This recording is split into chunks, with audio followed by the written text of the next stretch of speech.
우리 이 시간 함께 은혜 받으실 말씀 찾아보겠습니다. 신약 성경 누가복음 17장 11절에서 19절에 있는 말씀입니다. 누가복음 17장 11절에서 19절에 있는 말씀입니다. 저희는 현대인의 성경 버전을 보고 있습니다. 우리 스크린에 나와 있는 말씀 보시면서 제가 읽어드리도록 하겠습니다.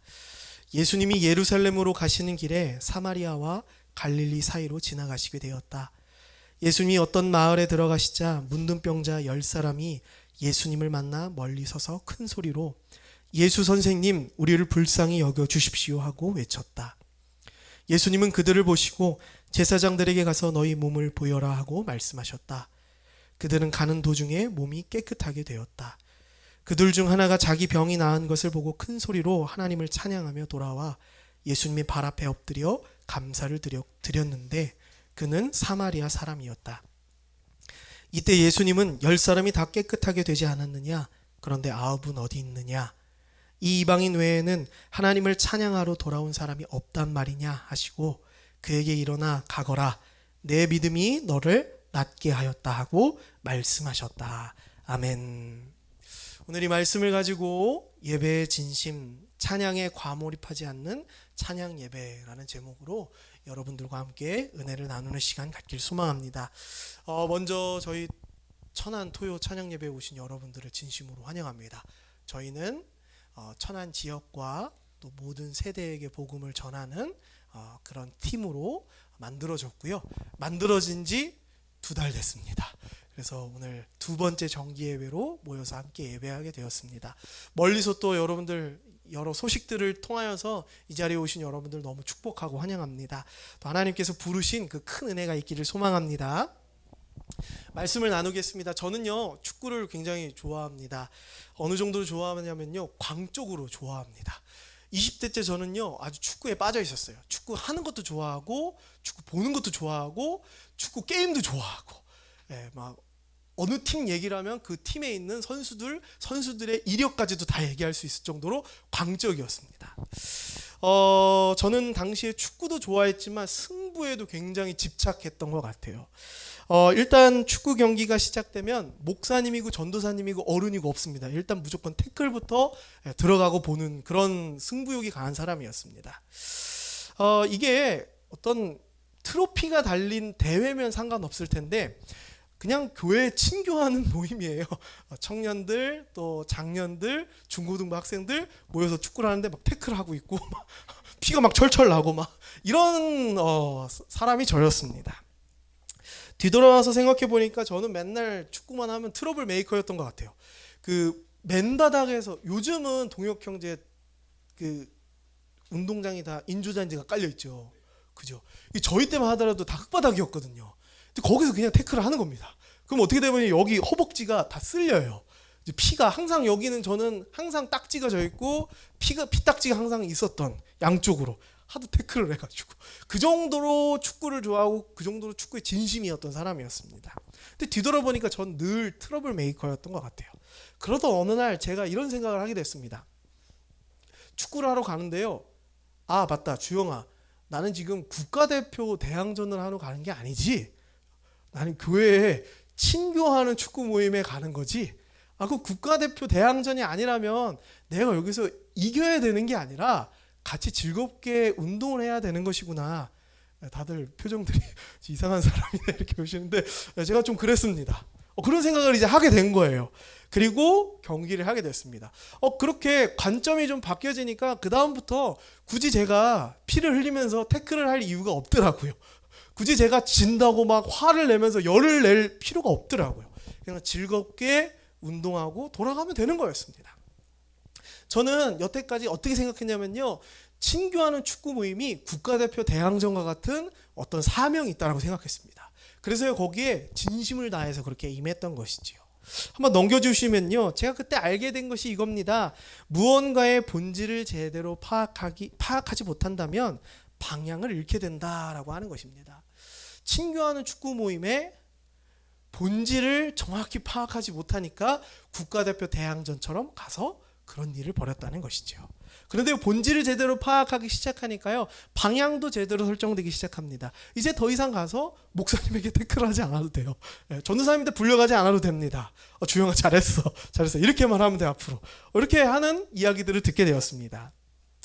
여러분, 예배도 마찬가지인 것 같아요. 우리 예배 되게 친숙하죠. 매주 드리죠, 그죠?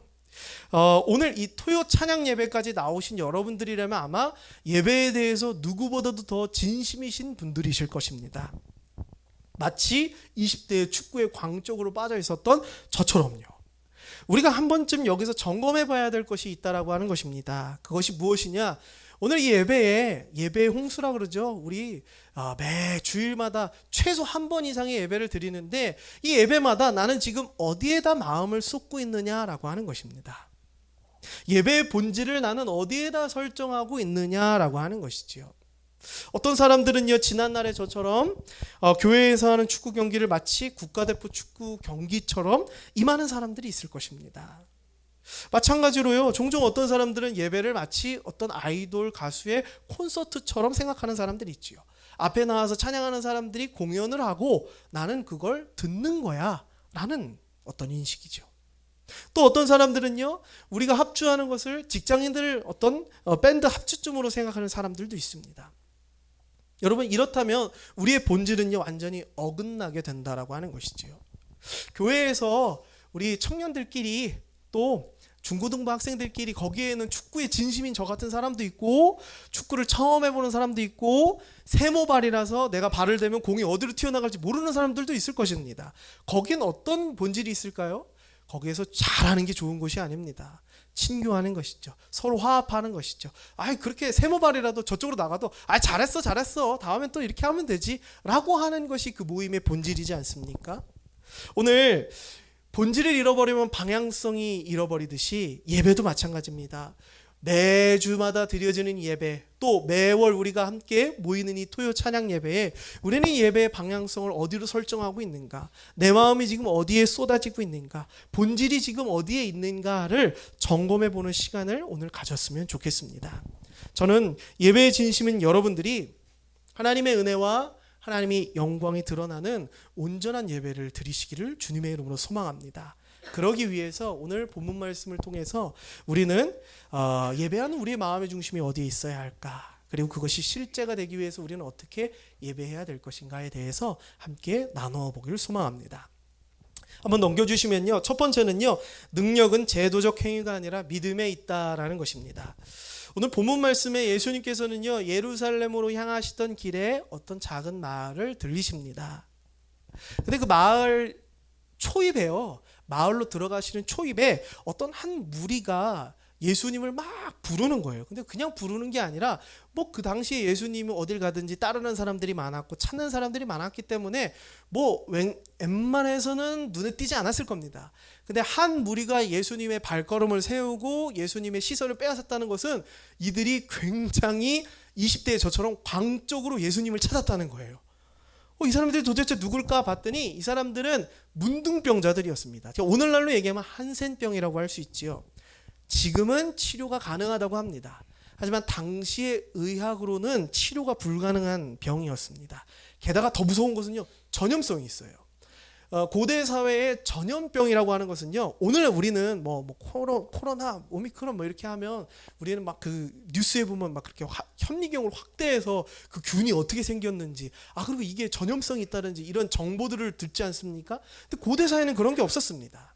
전염병이라고 한다면 눈에 보이지 않는 어떤 병이 나에게 막 전가가 되는 거예요. 그래서 이것을 어떤 종교적인 것으로 생각했습니다. 어떤 초월적인 것으로 생각했어요. 저주라고 생각했습니다. 그래서요, 당시 한센병, 문둥병자들은 단순히 육체적인 병에 걸린 사람만이 아니라 이 사람은 뭔가 눈에 보이진 않지만 우리에게 병을 옮길 수 있는 저주받은 사람. 그래서 그 공동체 안에 들어올 수 없었습니다. 그들의 문둥병이 발견되자마자 그들은요, 가지고 있던 직장도 내려놔야 되고요, 가족들과 생이별해야 되고요, 그들의 삶 전체가 완전히 죽어버리는 것이죠. 그들은요, 마을 밖에 외딴 곳에서 문둥병자들이 함께 모여있는 그곳에, 소위 얘기하는 저주받은 사람들이 모여있는 곳에서 살았었습니다. 근데 이들이 이례적으로 마을까지 가까이 온 거예요. 원래는 이런 일이 별로 없습니다. 마을 안에 출입이 금지되어 있습니다. 근데 이들이 마을 안에 들어가지 못했지만 그 초입에서 막 광적으로 예수님을 부르는 겁니다. 예수님 우리를 불쌍히 여겨주십시오 이렇게 말합니다. 그때 예수님께서 이런 말씀을 하시죠. 다른 거 묻지도 않습니다. 예수님께서는 이렇게 말씀하십니다. 제사장들에게 가서 너희들 몸을 보여라 라고 말씀하십니다. 자, 이게 무슨 말이냐면요, 당시에 문둥병은요, 앞서 말씀드린 대로 의학적인 문제가 아니라 종교적인 문제, 이 저주의 문제입니다. 부정한 것이에요. 그렇기 때문에 이 문제에 대한 해결, 정결, 또는 너가 완전히 완치가 됐어라는 선언을 누구에게 받아야 되느냐? 의사에게 받는 게 아니라 제사장에게 가서 받아야 됐습니다. 당시에 부정한 것을 정결하게 하는 예식을 할 수 있는 사람은 의사가 아니라 제사장이었어요. 그리고 부정한 병에 걸리거나 부정한 자가 다시 정결케 되었음을 선언해 주는 분도 의사가 아니라 제사장이었습니다. 그래서요, 예수님께서는 율법에 의거하여 제도적 장치에 의거하여 너희들이 제사장에게 너희 몸을 보여라 라고 얘기했습니다. 근데 문제가 있죠. 뭐가 문제냐면요, 제사장은 어디 있을까요? 마을 밖에 있을까요? 마을 안에 있을까요? 네, 고마워요. 대답해줘서 고맙습니다. 네, 저도 이 김에 한번 끊어진 김에 물을 한번 먹겠습니다. 제사장은요, 마을 밖에 있지 않았습니다. 마을 안에 있죠. 근데 제도적으로 율법에 의하면 문둥병자들은 낫게 되더라도, 만에 하나 낫게 되더라도 제사장에게 몸을 보여야 됩니다. 근데 이들은 마을 출입이 자유로울까요? 아니면 자유롭지 못할까요? 자유롭지 못해요. 금지당합니다. 제재를 받습니다. 심한 경우에는 막 낙인이 찍히고요, 수치를 당하고요, 억지로 물리력에 의해서 쫓김 당해야 되는 일들도 당할 수가 있습니다. 근데 예수님께서 낫지도 않았어요. 낫지도 않았습니다. 그냥 한마디 던진 것 뿐이에요. 예수님 저를 불쌍히 여겨주세요 그랬는데 예수님께서는 바로 제사장들에게 가서 너희 몸을 보여라 라고 말씀하십니다. 이거 어떻게 가능해요? 불가능한 일입니다. 근데 이 10명이요, 단체로 조금 이렇게 머리가 좀 이렇게 됐는지 진짜 제사장에게 갑니다. 아마도 이들이 혼자였다면 좀 어려웠을지도 모르겠습니다. 근데 이들이 10명이나 됐대요. 그렇기 때문에 야 가자 군중 심리에 이끌려가지고 함께 막 가게 되었습니다. 더 놀라운 일이 일어나요. 이거 미친 짓인데요, 이들이 가는 것도 미친 짓인데 더 놀라운 일이 일어납니다. 가다가 이들이 병의 치료가 되기 시작합니다. 자, 여기서 우리는 주목해 봐야 될 점도 있습니다. 여러분, 무엇이 이들의 병을 낫게 했습니까? 제도적 장치가 낫게 했나요? 아니면 이들의 믿음이 낫게 했나요? 믿음이 이들의 병을 낫게 했다라고 하는 것입니다. 오늘 이 사건을 통해서 우리는 분명하게 봐야 될 것이 있습니다. 오늘날 기독교라는 종교적인 어떤 종교에 제도적 장치 중 가장 중요한 것이라고 한다면 무엇이 있을까요? 예배가 있을 것입니다. 많은 사람들은 예배에서 내가 깨끗해질 수 있을 것이라 생각하고요, 예배에서 내 죄를 조금이나마 씻을 수 있을 것이라 생각하고요, 예배 안에서 내가 무언가를 얻고 은혜를 취할 수 있을 것이라 생각합니다. 하지만 예수님께서는 우리에게 이것을 뒤집으셨습니다. 제도적 장치가 능력이 아니라 우리의 믿음이 능력이다라고 하는 것입니다. 예수님께서는요, 그 제도적 장치가 아예 틀렸다라고 하시지 않습니다. 너희 율법에 의하여 제사장에게 몸을 보여라 라고 돼 있지만 그거 다 필요 없어, 그냥 내가 치료해 줄게 라고 하시지 않았어요. 제도적 장치도 인정하셨습니다. 제사장이 가서 이 몸을 보여라. 하지만 그들이 병에 낫게 된 것은 제사장을 통해서 선언받았기 때문이 아니라, 제도적 장치에 의해서 선언받았기 때문이 아니라, 그들이 믿음으로 한 걸음을 내디딜 때 그들은 병을 낫는 그런 능력을 경험했다라고 하는 것이죠. 자, 오늘날 우리의 예배를 바라볼까요? 여러분, 예배의 행위과 능력이 아니라고 하는 것입니다. 어떤 사람들은 그렇게 얘기하는 사람이 있습니다. 예배를 많이 드리면 뭔가 대단한 사람이 있냐? 너는 주일 예배 드려? 난 새벽 예배도 드려. 노래하는 교회는 새벽 예배 없습니다. 그러면 저는 약간 다른 교회 목사님들이랑 만날 때 저는 좀 이렇게 좀 하위입니다. 레벨이 좀 낮습니다. 그렇게 해야 되나요? 예배를 많이 드리면 드릴수록 우리 안에 능력이 생기나요? 물론 예배를 안 드리는 것보다 드리는 것이 훨씬 더 유익입니다. 하지만 오늘 예수님께서 말씀하고 있는 우리의 능력, 예배의 능력은요, 그 행위에 있는 것이 아니라 믿음의 발걸음에 있다라고 하는 것입니다. 여러분, 믿음이란 무엇입니까? 이들이 문둥병자들이 어떤 확신을 가지고 발걸음을 옮겼나요? 아니에요. 이들은 어떤 확신도 없었습니다. 그냥 예수님이 가라라고 했을 뿐입니다. 그리고 그들이 가는 곳에는요, 진입장벽이 너무 컸어요. 어떤 일이 나에게 벌어질지 모르는 금지된 일이었습니다. 그러나 아무것도 보여지지 않고 아무것도 손에 쥐어지지 않았지만 그들은 말씀을 의지하여 한 걸음을 내디뎠다라고 하는 것입니다. 여러분, 여기 오신 분들 릴스 많이 보셨죠? 저희 교회 릴스도 보셨죠? 릴스 보시면 그런 거 있잖아요. 여러분, 막 한 사람이 나 넘어갈게 넘어가면 받아줄 것처럼 하다. 여러분, 사람을 의지하지 마십시오. 그런 거 있잖아요. 여러분, 이게 뭐예요? 내 뒤로 넘어진다는 게 이거 진짜 쉽지 않습니다. 여러분, 한번 집에 가서 해보세요. 뒤에 침대 놓고 맨바닥에 하면 큰일 납니다. 뒤에 침대가 있음에도 불구하고 내가 뒤로 넘어진다는 거. 왜냐? 뒤로 넘어진다는 건요, 내가 손으로 짚을 수도 없어요. 내가 나를 보호할 장치가 없다는 거예요. 뒤에 있는 걸 100% 믿어야 된다는 거죠. 내 뒤에 침대가, 제가 해봤거든요. 뒤에 침대를 놓고도 해도 무섭더라고요. 그러니 우리의 인생에 아무것도 안 보이고 아무것도 쥐어지지 않는 곳에 한 걸음을 내딛는다고 하는 거, 이거 쉬운 일이 아니라는 것입니다. 하지만 분명한 것은요, 이 믿음의 발걸음에 능력이 있다라고 하는 사실입니다. 한번 넘겨주시죠. 20세기 스위스 개혁교회 신학자인 칼 바르트는요, 교회 교의학이라는 책에서 이렇게 얘기합니다. 믿음은 인간의 가능성이 아니다, 성령의 역사다라고 얘기합니다. 이게 무슨 말입니까? 믿음이란 인간이 붙잡는 것이 아니라 하나님께서 붙드시는 사건이다 라고 하는 것입니다. 여러분, 우리의 삶은요, 모두가 우리가 키를 쥐고 있습니다. 핸들을 잡고 있다라고 하는 것이지요. 내가 어떻게 하고 싶고 어떤 것을 이루고 싶으면요, 그 키를 꽉 움켜쥐고요, 그쪽으로 틀어버리는 것이 우리의 인생입니다. 근데 성경은 뭐라고 얘기하고 있느냐? 우리에게 그 키를 놓아라 라고 얘기합니다. 그리고 하나님께 그 키를 내어드려라. 바로 이 10명의 문둥병자들이 뭘 했나요? 그 키에서 손을 놓고 내어드리는 걸 했습니다. 여러분, 다 테슬라 사고 싶지 않으세요?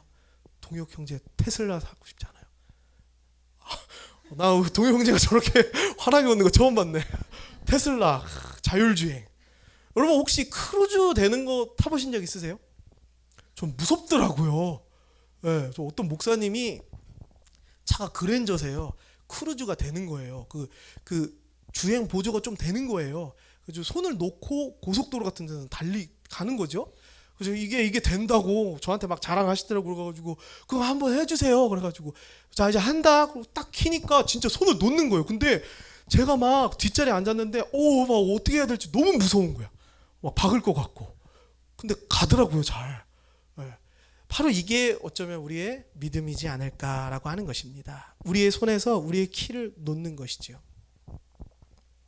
오늘 이 사건을 통해서 우리가 첫 번째로 알 수 있는 것은 제도적인 장치가 능력이 아니라 믿음이 능력이다. 오늘 우리가 드려지는 예배의 행위가 능력이 아니라요, 우리의 예배 안에서 우리가 고백되는 그 믿음이 바로 우리의 예배의 능력이다 라고 하는 것입니다. 두 번째는요, 넘겨주시면요, 치유받은 사람은 10명이지만 구원받은 사람은 1명뿐이다 라고 하는 것입니다. 그렇게 10명 모두가 다 병을 고침받았습니다. 정말 놀라운 일이죠. 여러분들이 한번 대입을 해봅시다. 여러분들이 문둥병자였어요. 그 병에 걸리자마자 가족들과 생이별을 했습니다. 직장도 잃고요, 삶의 터전도 잃고요, 모든 것이 잿빛이 되어버렸어요. 이제 나는 평생을 살아왔던 그 커뮤니티에서 떠나 낯선 곳으로 이주해야 되고요, 그곳은 모두 저주받은 사람들이 있는 곳. 나는 아직 저주받은 것 같지 않은데 저 저주받은 사람들이 있는 곳에 나도 가야 되는 상황인 것입니다. 그들이 언제부터 거기에 있었는지 모르겠습니다. 1년이 됐을지 2년이 됐을지 아니면 10년이 될지 아니면 평생일지 모르겠습니다. 근데 그들이요, 그 수십 년이라는 세월 끝에 문둥병이 회복되었습니다. 놀라운 일이죠. 그럼 여러분들이라면 뭐부터 하시겠습니까? 뭐부터 하시겠나요? 이렇게 대답을 안 하면 동혁 형제한테 답을 볼 겁니다. 동혁 형제 같으면 평생 19년 동안, 맞나요? 18년 동안. 그리고 동물 목소리로 18년 동안 문둥병자로 살았습니다. 이제 깨끗하게 회복이 되어서 그걸 뭐부터 할 거예요? 친구들한테 자랑할 것 같아요. 친구들한테. 그죠? 친구들한테 가겠죠. 그동안 못 먹었던 치킨도 같이 먹고 놀러도 같이 가고 그러겠죠. 우리 가족이 있는 분들이라면 뭐부터 할까요? 사랑하는 내 아들 딸들 보러, 내 아내 내 남편 보러 그 가족에게 가겠죠. 내 직장으로 다시 회복되고요, 내 삶의 자리로 돌아가겠죠. 예, 그 9명은 그렇게 했습니다. 병이 낫자마자 제사장의 몸을 보이고요, 깨끗하다고 선언 받자마자 이 커뮤니티에 이제 들어오게 되고요, 이제 더 이상 저주받은 자라는 낙인이 띄어지자마자 그들은 삶의 자리로 돌아갔습니다. 당연하죠, 그렇게 하는 것이. 근데 나머지 한 명이 뭐 했냐면요, 예수님께로 돌아옵니다. 돌아오면서 뭘 하냐면요, 아주 중요한 걸 합니다. 찬양을 하면서 돌아와요. 찬양을 하면서. 여러분, 우리는 여기를 통해서 또 알 수 있는 것이 있습니다. 10명이 다 병을 고침을 받았지만 구원받은 사람은 단 한 사람이다 라고 하는 것입니다. 예, 율법의 제도 안에서 10명 모두 다 적법한 절차를 거쳐서 깨끗하다 선언을 받았습니다. 그렇다고 이들의 예배가 모두 끝난 것일까요? 여러분, 우리 다 모두 다 문제를 가지고 있지 않습니까? 하나님 앞에 기도하는 제목들이 있습니다. 여러분, 예배에 와서 여러분 병이 고쳐졌어요. 여러분 마음의 짐들이 내려놓아졌습니다. 실제 나를 묶고 있었던 그 문제가 해결됨을 느꼈습니다. 그렇다면 여러분의 예배는 거기서 끝났나요? 아니라고 하는 것입니다. 여러분, 나의 문제 해결보다 더 중요한 것이 있습니다. 그게 뭐냐면요, 우리의 예배는 내 문제를 해결받기 위해서가 아니라 나의 문제를 해결하시는 그분을 예배하기 위한 것이 바로 우리의 예배다라고 하는 것입니다. 저는 어린 저의 딸에게 이렇게 교육합니다. 하나야, 네가 만약에 물을 먹고 싶잖아, 간식이 먹고 싶잖아, 그러면 어른들한테 달라고 해. 그러면 어떤 식으로든 도움을 줄 거야. 물을 주거나 간식을 줄 거야. 실제로 어제도 우리 그 유치원 그 동문이라고 그러죠. 유치원 친구들이 모여가지고 그 공원에서 막 놀았습니다. 다 엄마, 저만 아빠. 그래서 저는 혼자 이러고 있었죠. 이러고 1시간, 이러고 3시간을 거기서 있었습니다. 그래서 막 놀고 있어요. 근데 하나가 이제 저는 맨날 이렇게 빈손으로 가거든요. 그러니까 이제 필요하면 저 말고 다른 집 엄마한테 얘기합니다. 아줌마, 누가 엄마 저 물 먹고 싶어요, 저 간식 먹고 싶어요, 이렇게 얘기해요. 그럼 제가 그래 그렇게 얘기해. 근데 다만 한 가지 지켜야 될 게 있어. 어른들한테 필요를 얘기하면 그 공급해 줄 거야. 근데 그때 먼저 그 먹기 전에 뭐부터 해야 되느냐? 감사하다고 얘기부터 해야 돼. 알겠지? 그렇게 교육을 시킵니다. 여러분, 어린아이한테도 이렇게 교육을 시키죠. 뭐라고 얘기합니까? 네 문제 해결받는 게 중요한 게 아니라 그 해결해 준 분한테 감사한다고 먼저 얘기해야 돼. 이렇게 가르칩니다. 오늘 우리들의 신앙생활도 마찬가지죠. 우린 직관적으로 알고 있습니다. 어린아이들한테도 그렇게 가르친다는 것은요, 우린 직관적으로 우리의 예배의 본질이 어디에 있어야 되는지, 우리의 마음이 어디에 쏟아져야 되는지, 우리가 어떤 것에 중심을 놓고 예배해야 될지에 대해서 알고 있다라고 하는 것입니다. 우리는 어디를 향해야 될까요? 여러분, 우리의 공로와 우리의 노력을 취한 것이 예배가 아닙니다. 여러분, 내 문제가 해결되는 것이 우리의 예배의 꼬린 지점이 아니라고 하는 것입니다.